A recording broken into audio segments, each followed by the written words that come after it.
everything without offending. So now my mouth is in the jailhouse with cases pending. First Amendment, you replaced it, rigged it, dumbed it down. It's not an option. Some of it I understand. Took power from me. SMT Nation, what is up, good people? Wanted to do this AT&T 5G Plus network update for you guys here. How the connection is performing. We are about, 8 months in, 7 months into the connection as a market-to-market basis when you look at the national deployment of 5G Plus. I've been using it at my home site here since July, August, something like that.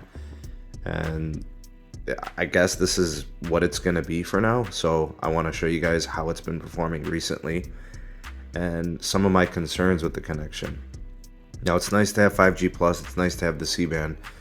But I'm noticing some things that have me concerned. I just want to discuss them in this video. So I know a lot of you are big fans of AT&T and you use them as your primary carrier. Obviously, don't take offense to this. All I'm doing is evaluating the network performance currently and how I'm seeing it play out.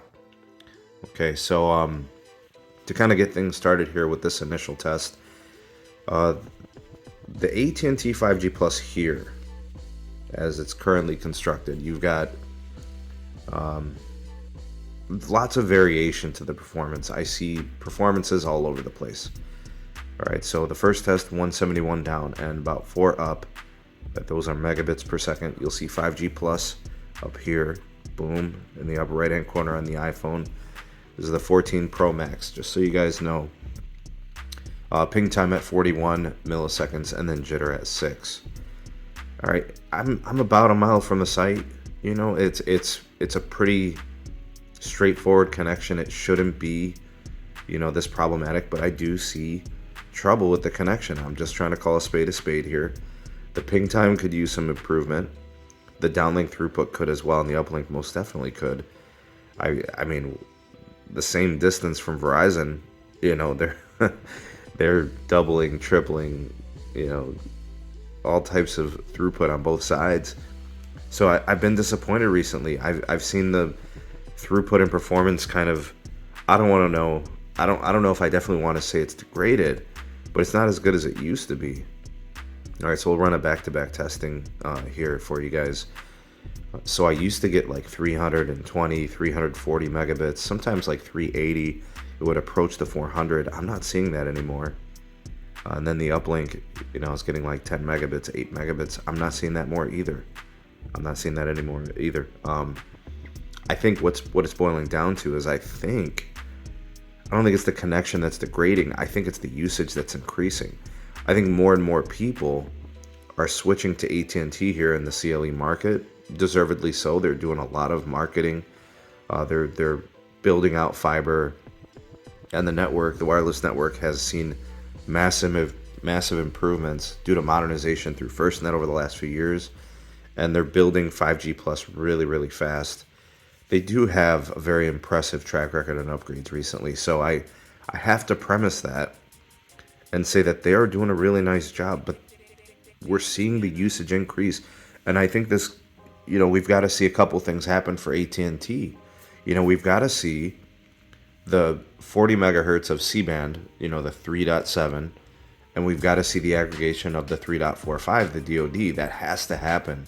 You guys are seeing like this connection is nothing special. I can get those same speeds on like 5G DSS N2, and I can see those same speeds on LTE and the 5GE. It's like the same thing. In fact, I'd probably get better uplink. Actually, let me go ahead and do that. Let me go into the settings. I'm going to go ahead and change it. I'm going to turn 5G off. Now, I can't put it on the DSS. All right, so if the 5G is on, it's going to just default to the 5G Plus. But what I can do is I can set it to the LTE. Just go into the cellular settings, and you can get that, right? So I can go ahead and do this, and I can test the LTE. We can see how it performs. And something tells me it's going to be better than the 5G Pluses. Just overall, like quality networking, throughput, downlink and uplink considered. It just might be better. I'm guessing the uplink is going to be a little bit better. Oh, wow. Not really.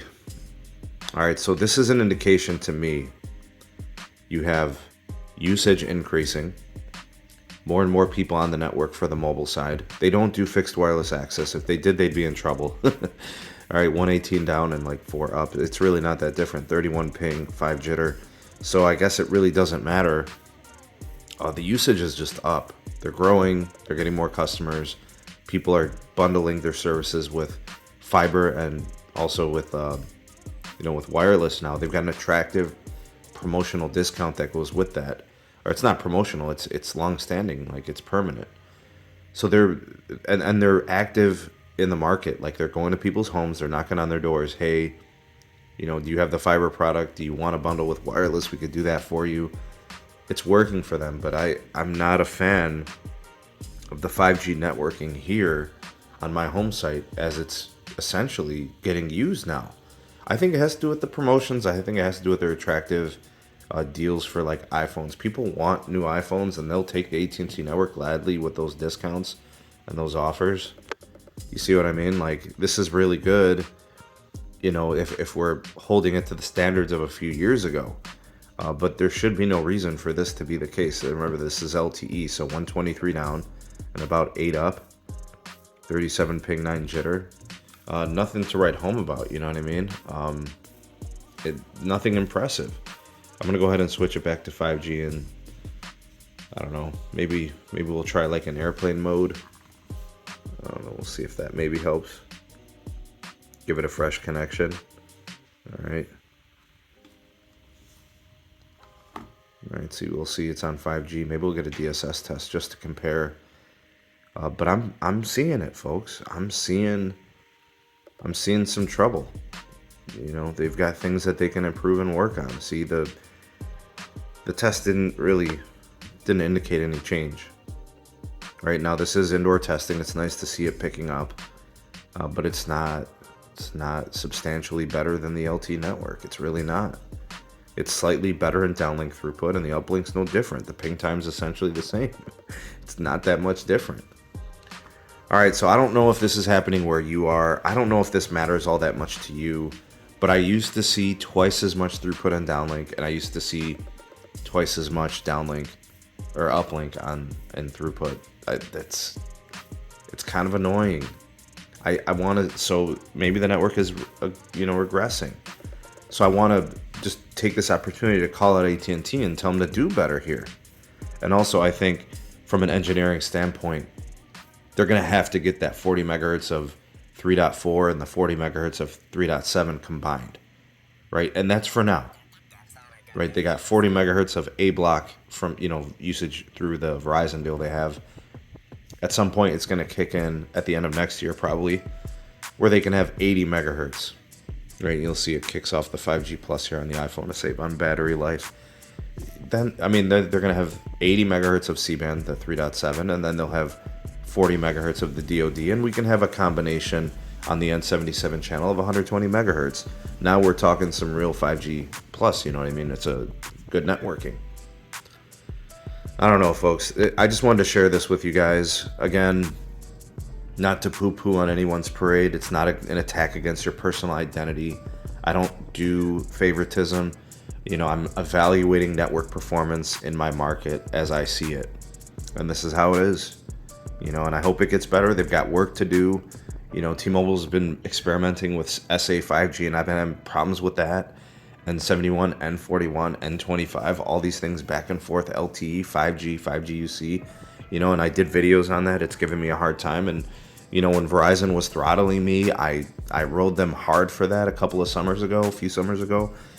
I'm just trying to objectively evaluate the network performances. I'm not a shareholder of these companies. I don't give a damn about who they are and what they do outside of just evaluating the network performance, right? So that's where I'm at. That's what's happening here. I'm looking forward to those improvements. What are you guys seeing on your 5G plus AT&T? What's your experience been like? Mine's, it looks like there's usage on the network, folks. It looks like, people are adopting those 5G phones, more and more of those 5G plus devices, C-band and stuff.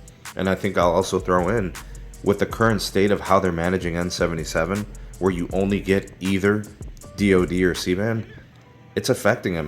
The only feature you're getting now at this point is just load balancing. right? If the 3700 got congested, then they would push you over to 3400, I suppose, or 3450, whatever the frequency is. You got to combine the channel. The engineering team needs to get on the ball, man. I'm calling out AT&T on this video. You guys got to do better, right? You made it complicated.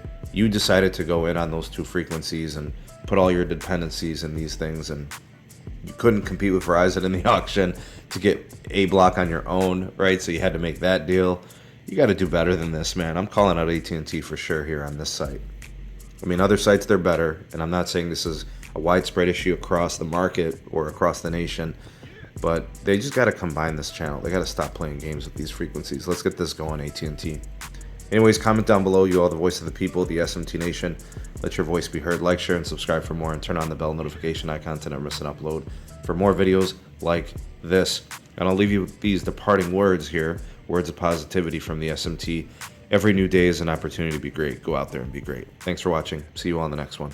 Peace.